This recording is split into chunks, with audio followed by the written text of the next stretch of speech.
끝자리 0032님 사연입니다. 안녕하세요. 현재 송도와 광명을 보유한 2주택자입니다. 현재 2010년도에 취득한 송도주택에서 거주 중이고, 광명의 임대주택은 16년도에 취득을 해서 17년도 7월에 임대사업자 등록을 했습니다. 두 채를 모두 매도해서 강남 대치 아이파크나 도곡렉스를 보고 있는데, 둘 중 한 채를 선택해서 똘똘한 한 채로 가고 싶습니다. 너무 많이 오른 부동산 가격 가는 게 맞을까요? 어떻게 하면 좋을까요? 일단 고민은 많으신 것 같은데 부자시네요. 다 현금으로 하셔야 될 텐데. 자, 일단 여기에 이제 송도를 2010년도에 취득을 하셔서 거주 중이신 거고요.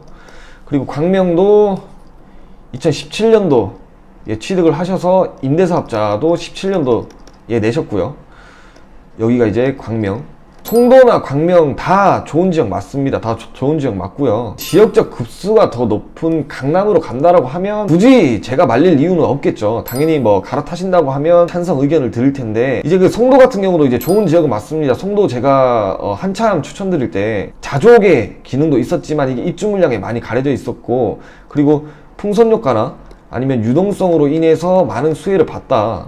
그런데 요 풍선 효과나 유동성이 과연 언제 끝날 것인가, 도대체 언제까지 가야 이 유동성의 끝물이 올 것인가 라고 봤을 때, 수도권 외곽 지역까지 규제로 지정이 된다라고 하면 아마 끝물이 가능성이 큽니다 라고 말씀을 드렸었어요. 근데 이제 6.17 대책 이후로 송도 같은 경우도 규제 지역으로 포함됐기 때문에 저는 송도가 이제 좋은 도시는 맞지만 한 번쯤은 갈아타기 하셔도 된다 라고 보고 있고, 만약 상황이 조금 더 심각해지고 악화된다라고 하면 이거는 제 예상입니다. 송도가 나쁘다 뭐 이런 얘기가 아니라요, 송도의 미분양도 저는 속출할 가능성이 있다라고 보고 있어요. 그렇기 때문에 여러 가지로 봤을 때는 이제 똘똘한 한 채로 갈아탄다라고 하면 당연히 가는 게 맞지만, 구독자님께서 알고 계실지는 모르겠지만 만약 모르고 계신다면 갈 때 가더라도요, 시기가 중요합니다.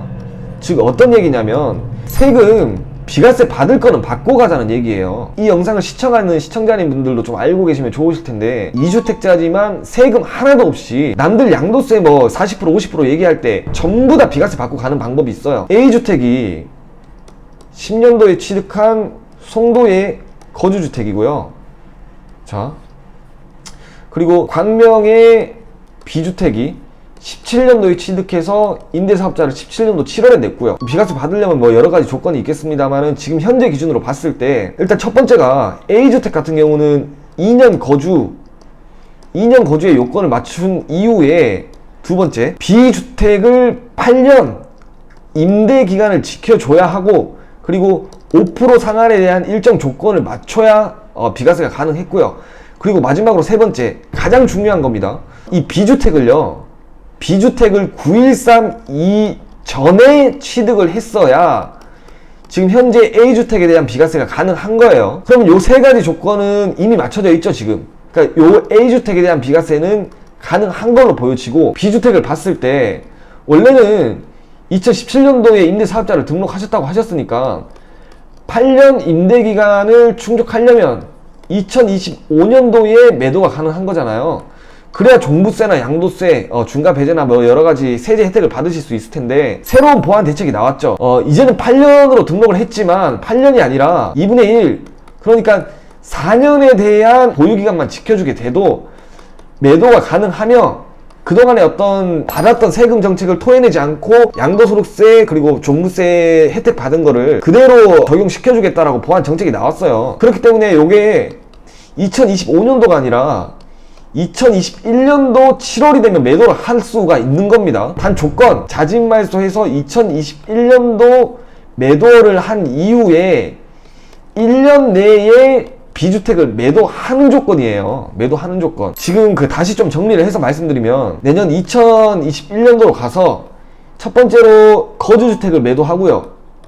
그리고 두 번째로 가서 2021년도 7월이 되면 요 B주택을 매도하는 겁니다. 그럼 어떻게 되죠? 전부 다 비과세잖아요. 전부 다 비과세. 갈 때 가더라도 이런 세금이나 뭐 여러가지 혜택들은 놓고 가기에는 너무 비중이 클 수도 있기 때문에 세제 혜택 부분은 좀 받고 가셨으면 좋겠다는 생각이 들어서 말씀을 드린 거고, 자, 이제 강남으로 한번 넘어가 볼게요. 지금 도곡렉스 같은 경우는 강남권 내에서 거의 가장 큰 대단지죠. 3000세대 이상의 여기 한 06년도 정도에 준공이 됐을 겁니다. 그리고 대치 아이파크 같은 경우는 08년도에서 09년도에 준공이 났을 거예요. 그리고 700세대 이상의 도곡 넥슬에 비해서는 소규모 단지죠. 한 지역의 역세권도 다 동일한 조건으로 가지고 있고요. 일반적으로 보편적으로 우리가 공부했을 때에는 당연히 대단지에 그리고 같은 조건이라면 연식도 얼마 차이 나지 않기 때문에 도곡 넥슬 를 택하실 수도 있겠죠. 저는 이왕 가실 거면요 아이파크로 가시는 게 더 좋다라는 생각이 들어요. 근데 여기 좀 이상한 게요, 우리가 봤을 때는 이게 대단지고 같은 조건 내에 있고 그리고 연식도 비슷하다라고 하면 당연히 도곡넥슬이 가격이 많이 가야 될 텐데 시세가요 한 1억에서 2억 정도 차이가 납니다. 그러니까 대치 아이파크가 1억에서 2억 정도 더 비싸요. 소규모 단지인데도 불구하고, 연식도 비슷한데도 불구하고, 그리고 역세권도 같은 조건인데도 불구하고. 그러니까 요 이유가요, 뭐 이 이유는 제가 만든 게 아니라 뭐 저한테 뭐라 하시면 안 됩니다. 뭐 지역적으로 다 정해져 있는 거라서. 이렇게 도로 하나 사이를 놓고 1억에서 2억 정도가 차이 나는데, 지금 오른쪽으로는요 이 아이파크 같은 경우는 대치동이고요, 그리고 도곡넥슬 같은 경우는 도곡동이잖아요. 그러니까 당연히 지역적, 그러니까 같은 강남이라고 해도 지역적 급수가 어디가 더 구태여 높냐라고 봤을 때는 아직까지는 대치동이 당연히 더 높다라고 보여지고 있기 때문에 이게 지역의 급수 차이로 1억에서 2억 정도가 차이 나는 거고요. 강남뿐만 아니라 다른 지역도 마찬가지입니다. 저기 마포와 용산의 그 경계선 가도 그렇고요. 반포와 흑성동 같은 경우도 그렇고요. 그 지역적 급수는 어느 정도 좀 되게 신기하게 이렇게 다 정해져 있는 거기 때문에 굳이 가신다면, 그리고 조금 더 장기적으로 봤을 때 상승장을 왔을 때 그나마 조금이라도 더 힘을 낼 수 있지 않을까라고 보고 있는 게, 그래도 대치 아이파크 쪽으로 가는 게 조금 더 유리하지 않을까라고 보고 있어서, 비과세 혜택을 다 받고 그리고 가신다면 대치 아이파크 쪽으로 저는 더 이렇게 조금 추천을 드릴게요.